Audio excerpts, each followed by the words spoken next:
Bienvenue dans Pépites de parents, le podcast qui t'accompagne à vivre ta vie de parent sereinement. Je suis Florence, coach parental et coach professionnel certifié, fondatrice de Parents Mission et maman de 3 enfants.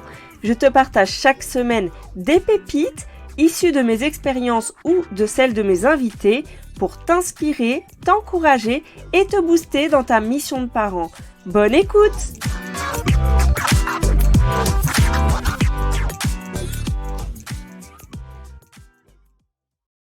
Je vais te révéler aujourd'hui un constat très simple que j'ai fait grâce à mes accompagnements, grâce à mes échanges avec d'autres parents. Eh bien, c'est que les parents ont la tête dans le guidon. Et oui, je te parle pas du vélo là, je te parle de la tête dans le guidon parce qu'ils ont du mal à gérer leur temps, à avoir du temps pour eux, du temps de qualité avec leurs enfants, à gérer leurs priorités au travail. Et ça occasionne beaucoup de stress. Je pourrais aussi te parler d'avoir la tête sous l'eau, c'est pour ça que j'ai intitulé mon épisode « Comment sortir la tête de l'eau quand on est parent ?» parce que mon objectif aujourd'hui, c'est que tu puisses prendre de la hauteur, cette fameuse hauteur, ce recul, pour voir comment faire. Et donc, je vais te partager aujourd'hui une métaphore dans un premier temps, ensuite voir comment ça s'applique dans nos vies de parents et ensuite comment réagir à nos situations et sortir la tête de l'eau. Donc je te le disais, j'ai une métaphore pour illustrer ça. Est-ce que tu connais la métaphore de la grenouille ? En fait, c'est l'histoire d'une grenouille qui nage dans une marmite remplie d'eau. Il y a un feu qui est allumé sous la marmite de façon à faire remonter progressivement la température. La grenouille nage sans s'apercevoir de rien. La température continue de grimper, l'eau est maintenant tiède. La grenouille s'agite moins, mais ne s'affole pas pour autant. La température de l'eau continue de grimper, l'eau est cette fois vraiment très chaude. La grenouille commence à trouver ça désagréable, elle s'affaiblit, mais elle supporte la chaleur. La température continue de monter, jusqu'au moment où la grenouille va tout simplement finir par cuire et mourir.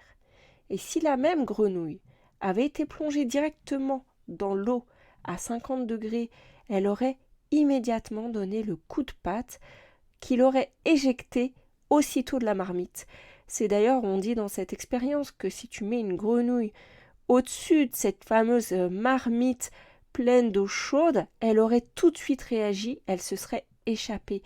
Et ça, c'est une expérience, alors je ne sais pas si elle est vraie, c'est une thèse en tout cas, ou une fable, tu l'appelles comme tu veux, même si ce n'était pas vrai, je pense que ça illustre très bien le fait que dans de nombreuses situations, on reste passif, on s'habitue petit à petit à cet environnement qui se dégrade progressivement au point de mettre nos vies en péril, notre santé en péril.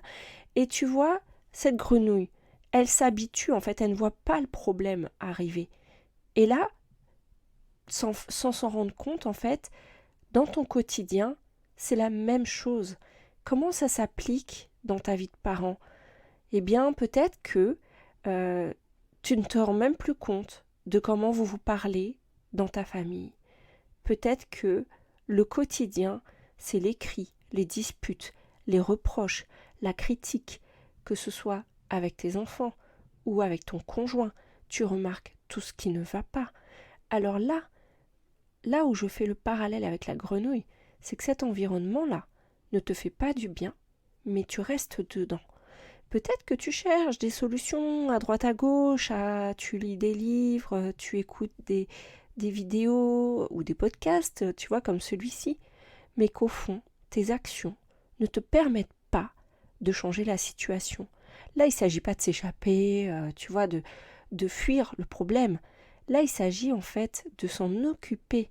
Parce que si tu ne fais rien, si tu ne changes pas les choses, ton environnement se dégrade. Par exemple, la communication dans le couple est rompue. Vous vous parlez mal depuis quelque temps. Et en fait, je pense que c'est un sujet à prendre en priorité. Si tu vois que tout ce que tu as fait jusqu'à présent, ça n'a pas fonctionné, alors c'est qu'il y a autre chose. Parce qu'en fait, le risque là, c'est que tu t'habitues à ça. Je te donne aussi un autre exemple. Si dans ton travail, travailles énormément, tu as beaucoup de boulot, tu t'habitues petit à petit à travailler chez toi le soir, tu t'habitues petit à petit à dire oui à tout ce qu'on te demande et à ne plus savoir comment prioriser les choses, et que l'air de rien, ça fait plusieurs mois que c'est comme ça, c'est que peut-être tu t'es habitué à ce fonctionnement. Donc là, il n'y a pas de jugement à avoir parce que tu as fait ce que tu pouvais et tu avais aussi une bonne intention. Mais c'est à se dire que là, attention, tu vois, attention. Là, l'environnement n'est pas bon. Ce que tu fais comme action ne te permet pas de changer les choses. Et là, c'est ta santé qui risque d'être touchée. Donc, je te donne un autre exemple. Si tes enfants ne t'écoutent pas, tu vois, tu as du mal à te faire écouter, tu as l'impression de ne pas avoir d'autorité, à ce moment-là, ça fait peut-être un moment que tu es dans cette situation et puis tu as fini par baisser les bras, par ne plus oser leur demander de participer aux tâches ménagères parce que ça va plus vite de le faire toi-même, parce que tu en as assez en fait de devoir insister pour obtenir quelque chose et du coup tu t'es résigné. Et ça, cette résignation, c'est comme la grenouille. Sauf que si tu en parles autour de toi ou si tu avais une amie qui te disait la même chose, je suis sûre que là, tu saurais comment réagir. Je suis sûre que si une de tes amies te disait ça, tu aurais de bons conseils à lui dire.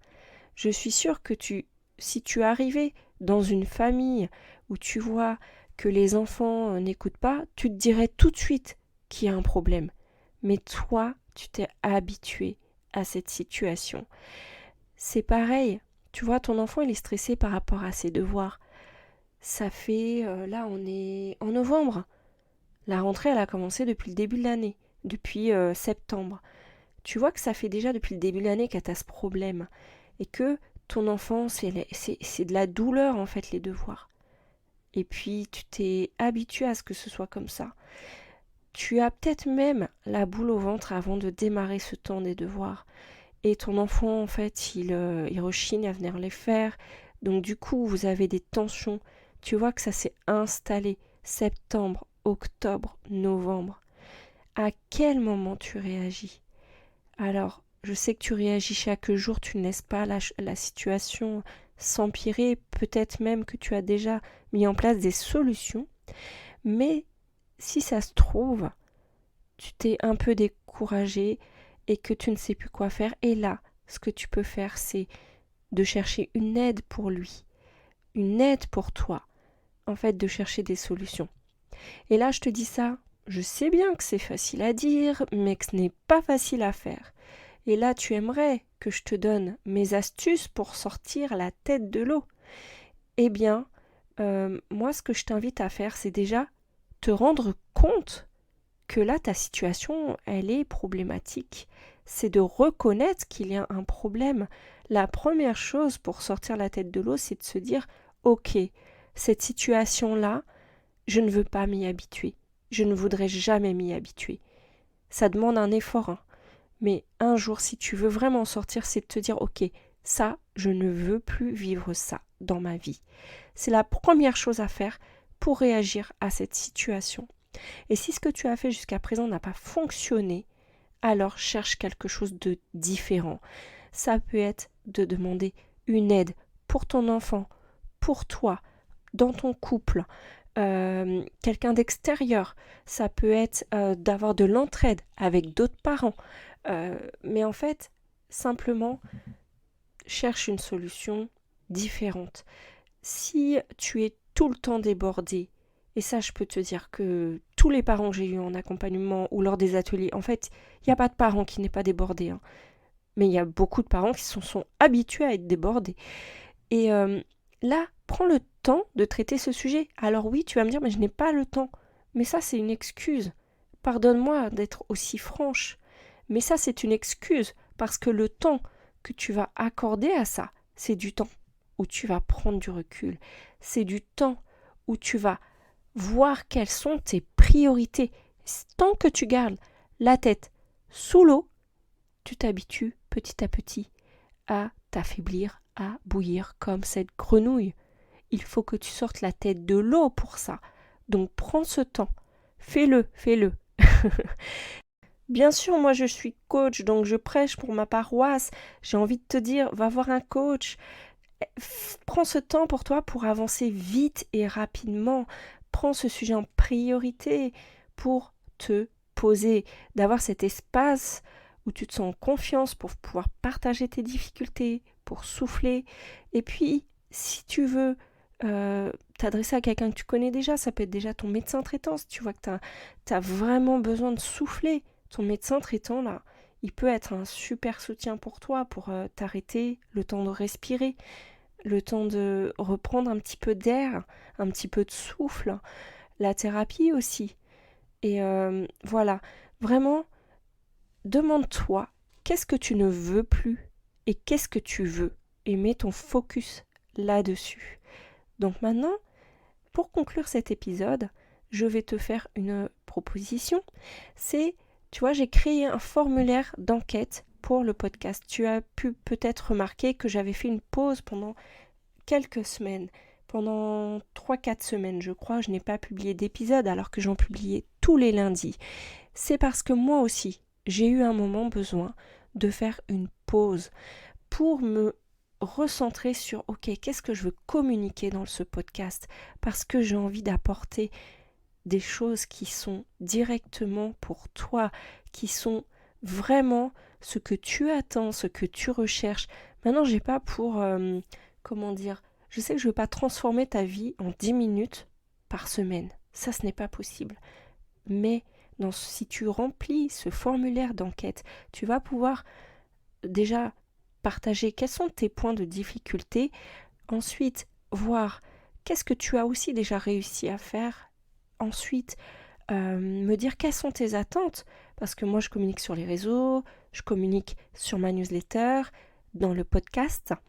Donc quelles sont tes attentes sur ces différents formats, parce que moi j'ai envie de répondre au plus près de tes besoins, au plus près de tes aspirations. Aussi, tu le sais, j'organise des événements, le sommet virtuel, je prévois aussi un challenge. Du coup, tu pourras me partager quels sont les thèmes que tu as envie que j'aborde, que ce soit pour le podcast ou les événements, quels sont les thèmes que tu as envie que j'aborde. Et moi, en retour, parce que ton temps est précieux, je vais te faire un cadeau. Je vais t'offrir une session de speed coaching. C'est quoi le speed coaching ? C'est une session de 30 minutes sur laquelle tu viens et tu me parles d'une situation précise que tu veux résoudre et je t'aide à trouver les premières pistes de solutions. Donc ça, ces 30 minutes, je les offre gratuitement à toute personne qui remplit mon formulaire. Et tu as jusqu'à la fin de cette semaine pour réserver un appel avec moi. Et donc, parce qu'après, je ne pourrai plus t'offrir ces 30 minutes de session puisque je vais faire payer en fait cette solution. Je me suis rendu compte que tous les parents ne sont pas prêts à s'engager dans un processus de coaching qui est un processus sur plusieurs heures d'accompagnement. Et donc je me suis dit qu'en proposant 30 minutes, ça te permet déjà de tester ce qu'est le coaching et d'avoir un premier contact avec moi et surtout de résoudre une première situation. Donc profite-en parce que c'est un cadeau que je te fais. Il a une durée limitée, mais moi ça me fera très plaisir de t'offrir ce temps-là parce que je ne peux pas te parler de prendre le temps pour toi si je ne te fais pas expérimenter ce que ça peut t'apporter. Donc, je t'attends. Déjà, j'attends ton retour sur le formulaire et que tu prennes rendez-vous avec moi. D'ici là, je te souhaite une excellente semaine et je te dis à lundi prochain pour le prochain épisode des Pépites de parents. Bisous, bisous.